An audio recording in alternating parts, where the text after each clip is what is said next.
Ex-mother-in-law kidnapped my kids. During custody battle, FBI got involved. You look radiant, Grace.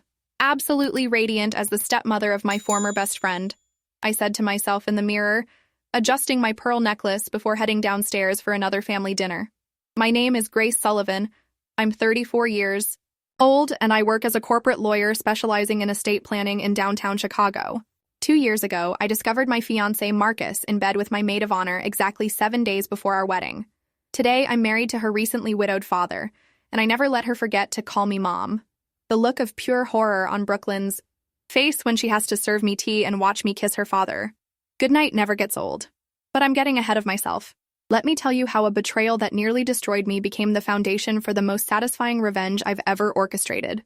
It was a Wednesday morning, April 15th, 2022, at exactly 9:23 a.m. when my world imploded. I had left work early, claiming a migraine, but really I wanted to surprise Marcus with his favorite breakfast before our wedding the following Saturday. We'd been together for 6 years, engaged for 8 months, and I thought I knew everything about the man I was about to marry. The front door of our shared apartment was unlocked, which should have been my first warning. Marcus always triple-checked the locks. It was one of his quirks I found endearing. I could hear laughter coming from our bedroom, female laughter that sounded familiar. My heart started racing, but my legal training kicked in.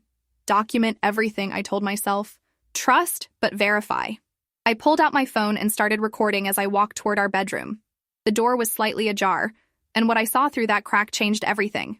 Marcus, my fiancé of 8 months, was in bed with Brooklyn Martinez, my best friend since law school and the woman I'd chosen as my maid of honor. But it wasn't just the physical betrayal that cut deepest. It was what they were saying. She has no idea, does she? Brooklyn giggled, running her fingers through Marcus's hair. Poor little Grace. So trusting. So naive. Did you see how excited she got about those hideous wedding favors? Marcus laughed, and the sound made my stomach turn. She's useful. I'll give her that. Her salary pays most of our expenses, and her connections got me the job at Hartley & Associates. But exciting? God, no. You're everything she isn't, Brooklyn. Spontaneous, passionate, alive. What happens? After the wedding? Brooklyn asked, propping herself up on her elbow. We stick to the plan. I marry her, wait exactly 2 years for her trust fund to fully vest and become marital property, then file for divorce. By then, I'll have made partner at the firm, and with half her money, we can start our real life together. I stopped recording. I had heard enough, but instead of bursting in screaming, something cold and calculating settled over me. These two had been planning this for months, maybe longer. They'd turned my wedding into a business transaction and my love into a paycheck. I quietly backed away from the door and left the apartment. But I didn't fall apart. I got strategic. You see, what Marcus and Brooklyn didn't know was that my specialty in estate law had taught me exactly how to protect assets from exactly this kind of predatory behavior. More importantly, they had no idea that my recent client work had brought me into contact with some very interesting people, including Brooklyn's father, William Martinez. William was a 52-year-old widower who owned a chain of successful restaurants throughout the Midwest.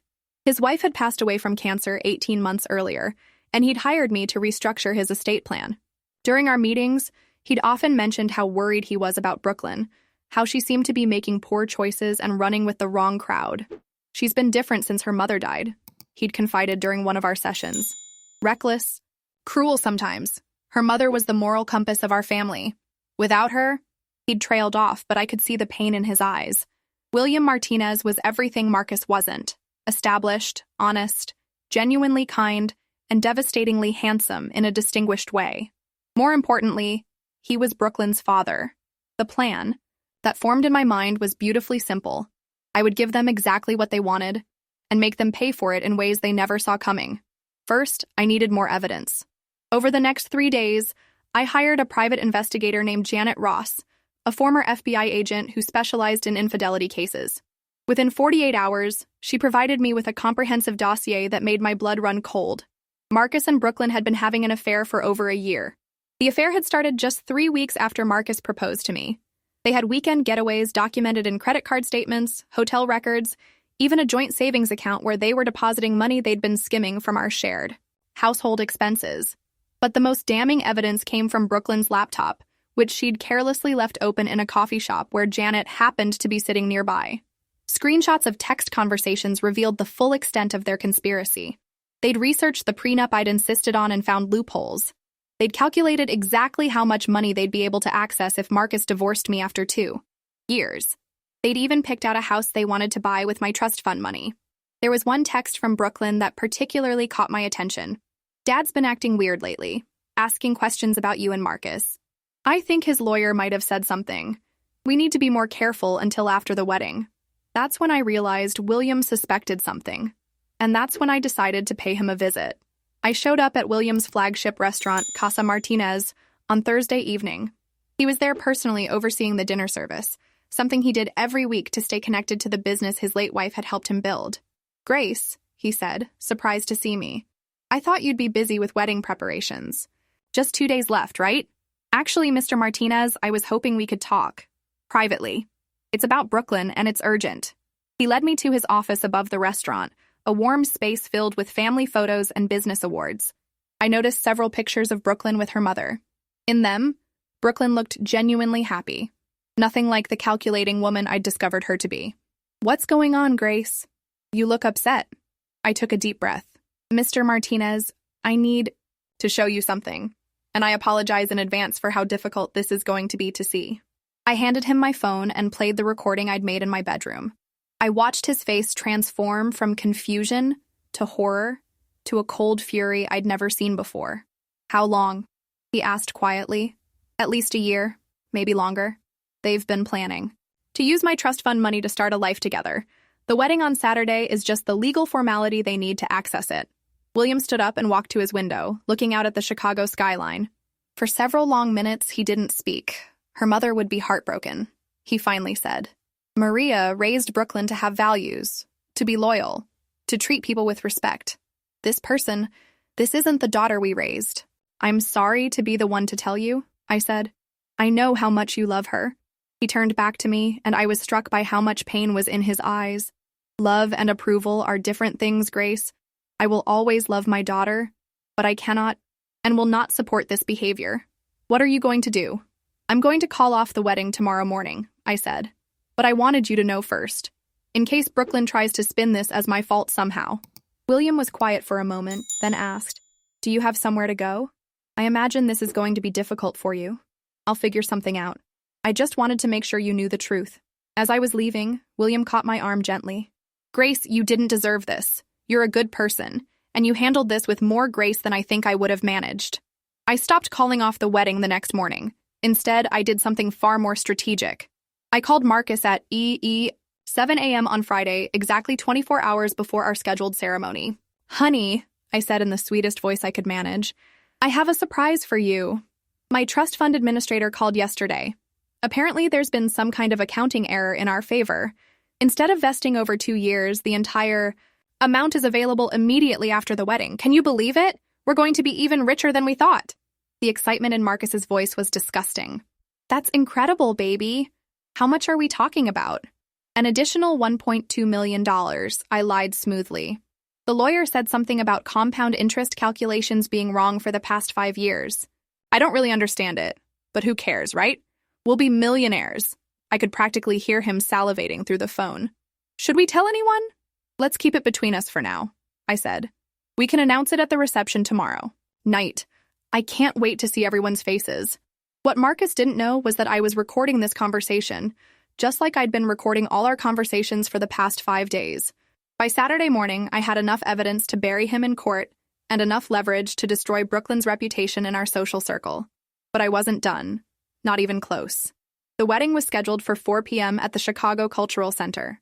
At 3:45 p.m., as guests were taking their seats and Marcus was probably checking his reflection in the groom's room mirror, I was making one final phone call. "William," I said, "are you busy tonight?" "Not particularly." "Why? Would you like to go to dinner?" "Somewhere nice, but not your restaurant. I think we both could use some company tonight." There was a pause. "Grace, are you sure?" Today was supposed to be a lot of things," I interrupted. "But sometimes the best revenge is living well. Will you pick me up at 7? At exactly 4 p.m., instead of walking down the aisle in my $3,000 Vera Wang dress, I was sitting in my car outside the cultural center, watching through the window as the wedding coordinator frantically tried to figure out where the bride was. 4:15. I sent a group text to every wedding guest, including Brooklyn, Marcus, and my parents. Dear friends and family, I want to thank you all for coming today to celebrate what was supposed to be the beginning of my marriage to Marcus. Unfortunately, I've recently discovered that Marcus has been having an affair with my maid of honor, Brooklyn Martinez, for over a year. They've been planning to use this marriage to access my trust fund and then divorce me once they've secured the money. Rather than subject you all to a ceremony based on fraud and betrayal, I'm calling off the wedding. The full evidence of their affair and financial conspiracy has been forwarded to my attorney. Please enjoy the reception. It's already paid for and the bar is open. Consider it a celebration of my freedom instead. Grace. Along with the text, I attached 3 audio files. Marcus discussing their plan, Brooklyn laughing about my naivety, and Marcus confirming he was only marrying me for money. My phone immediately started buzzing with calls and texts, but I turned it off. I had a dinner to get ready for. That night, William picked me up at exactly 7 p.m. He'd chosen a quiet French restaurant in Lincoln Park, the kind of place where you could actually have a conversation without shouting over music. How are you feeling? He asked after we'd ordered wine. Honestly, relieved, I said. And angry, but not in the way I expected. I'm not heartbroken about Marcus. I'm furious that I wasted 6 years of my life with someone who saw me as a bank account with legs. William smiled sadly. I called Brooklyn after I got your text. She screamed at me for 20 minutes, claiming you'd manipulated the situation and that Marcus really loved you. Even when caught red-handed, she couldn't admit the truth. What? Did you tell her? That she was no longer welcome in my home until she was ready to take responsibility for her actions and make amends. She hung up on me. We talked for 3 hours that night. Not about Marcus and Brooklyn, but about everything else. William told me about building his restaurant business from nothing, about the early days of his marriage, about watching his wife fight cancer with grace and dignity. I told him about law school, about my work with estate planning, about my dreams of maybe starting my own practice someday. By the time he walked me to my door, I realized I hadn't thought about Marcus once during dinner. Thank you, I said. I needed this tonight. So did I, William replied. Would you like to do this again sometime, when it's not a crisis situation? I looked up at him, this kind, successful, devastatingly handsome man who had treated me with more respect in one evening than my fiancé had managed in 6 years. I'd like that very much, I said. We started dating 2 weeks later.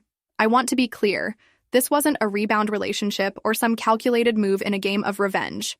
William Martinez was genuinely the most compelling man I'd met in years.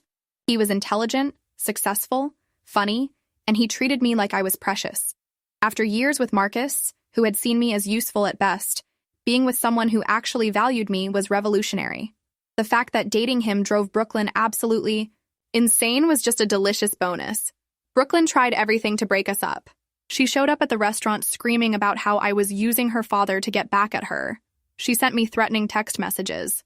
She even tried to convince William that I was only dating him for his money, which was particularly rich coming from someone who'd just been caught gold digging. But William saw through all of it. She's become someone I don't recognize, he told me sadly after one of Brooklyn's more dramatic outbursts. Her mother would be heartbroken to see what she's become. Meanwhile, the legal and financial fallout from the canceled wedding was swift and brutal. Marcus was fired from Hartley and Associates within a week.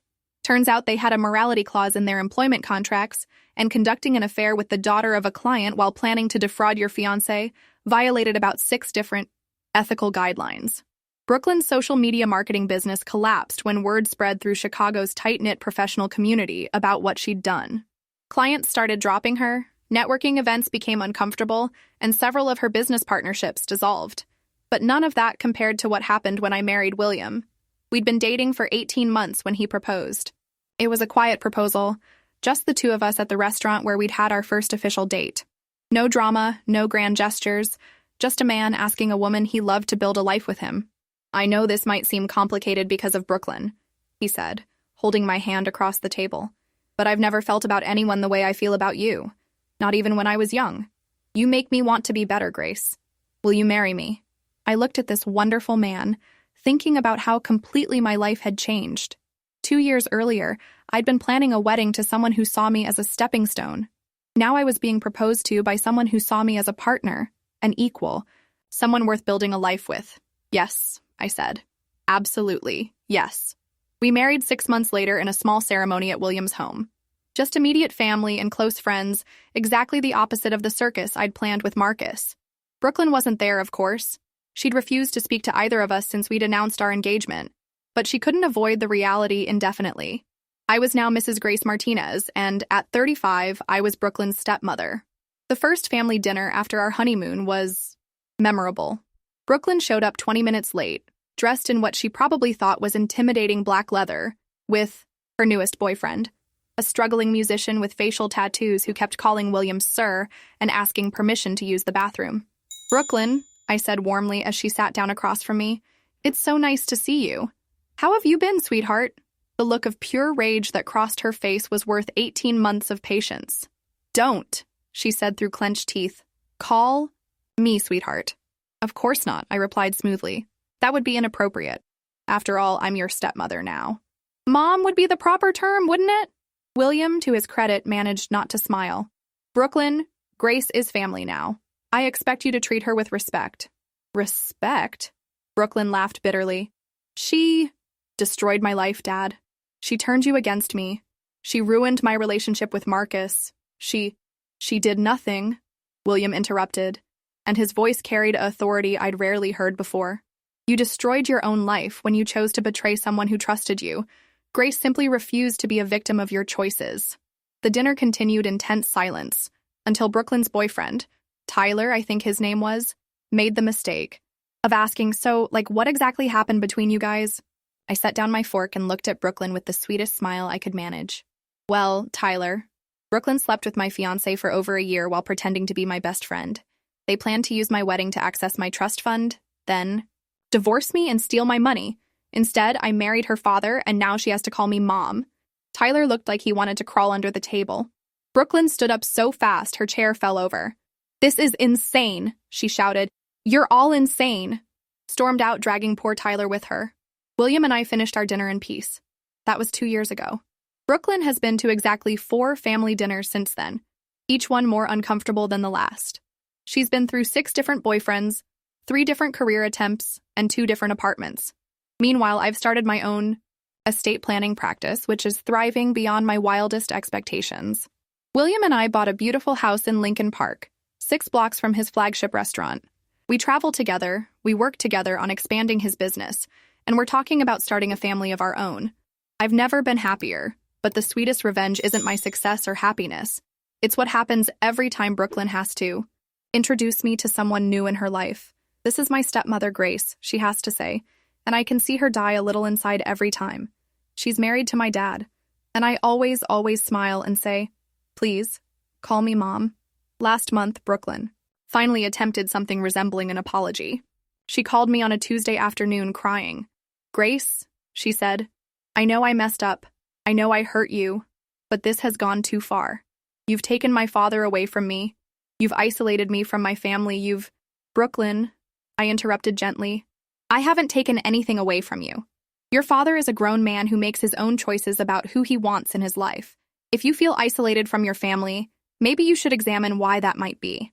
"I was young and stupid," she pleaded. "People make mistakes. Don't you believe in forgiveness?" I was quiet for a long moment, thinking about forgiveness and consequences and the difference between the two. "I forgave you a long time ago," I finally said.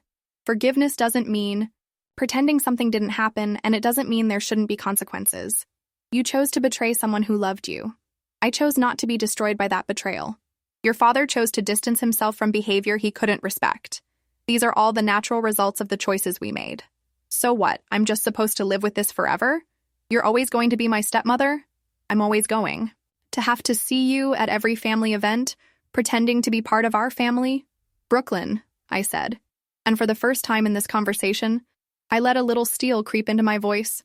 "I'm not pretending to be part of your family. I am part of your family. I'm married to your father, I love him deeply, and he loves me. This is reality now. You can accept it and try to rebuild some kind of relationship with both of us, or you can continue to make yourself miserable fighting against something that isn't going to change." She hung up on me. She hasn't called since, but she was at Sunday dinner last week, and when I asked her to pass the salt, she did it without the dramatic sighing. When I asked how her new job was going, she answered in complete sentences. And when William mentioned that we were thinking about taking a trip to Italy for our anniversary, She didn't storm out or make sarcastic comments. Progress. In other words, I'm not proud of the petty pleasure I get from making Brooklyn call me Mom. I'm not proud of how satisfying it is to see her squirm at family gatherings. But I'm not ashamed of it either. Sometimes people need to live with the consequences of their choices. Sometimes the only way predators learn not to prey on others is by experiencing what it feels like to lose everything they thought they could take. Brooklyn chose to see me as weak, naive, someone who could be used and discarded. She learned that kindness and trust aren't the same thing as stupidity. Marcus chose to see me as a bank account with legs. He learned that smart women don't stay fooled forever. And I learned that the best revenge truly is living well. I'm married to an amazing man who values me for who I am, not what I can provide him. I have a successful career that I built through competence and hard work. I have real friends who showed their loyalty when crisis hit. Several of my law school classmates actually thanked me for exposing Brooklyn's true character, since they'd never trusted her but hadn't been able to put their finger on why. Most importantly, I learned that I'm stronger than I ever knew. I survived betrayal by the two people I trusted most, and instead of letting it destroy me, I used it to build something better. Marcus, by the way, is still single, still struggling professionally, and has gained about 40 pounds. I saw him at a Starbucks downtown 6 months ago, and he tried to approach me, probably to make some desperate attempt at reconciliation now that I'm clearly doing well. I smiled politely, said, "Excuse me, I need to take this call," and called my husband. "Hi, honey," I said, loud enough for Marcus to hear. "I'm running a few minutes late, but I'll be home soon. Yes, the new contractors look perfect for the kitchen renovation. No, don't start dinner. I want to cook for you tonight. I love you too." When I hung up, Marcus was gone. Some stories don't have villains and heroes, just people making different choices and living with different consequences. Brooklyn isn't evil, she's selfish, and she made cruel choices, but she's capable of growth and change. Marcus isn't a monster. He's shallow and opportunistic, but he's not beyond redemption. But consequences matter.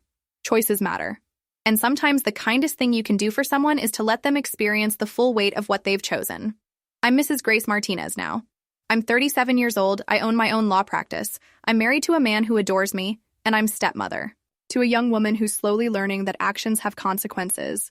And every Sunday at dinner, when Brooklyn reluctantly calls me Mom, I'm reminded that patience, strategy, and refusing to be a victim will always triumph over cruelty, impulsiveness, and predatory behavior. Sometimes the best revenge isn't getting even. Sometimes it's getting everything,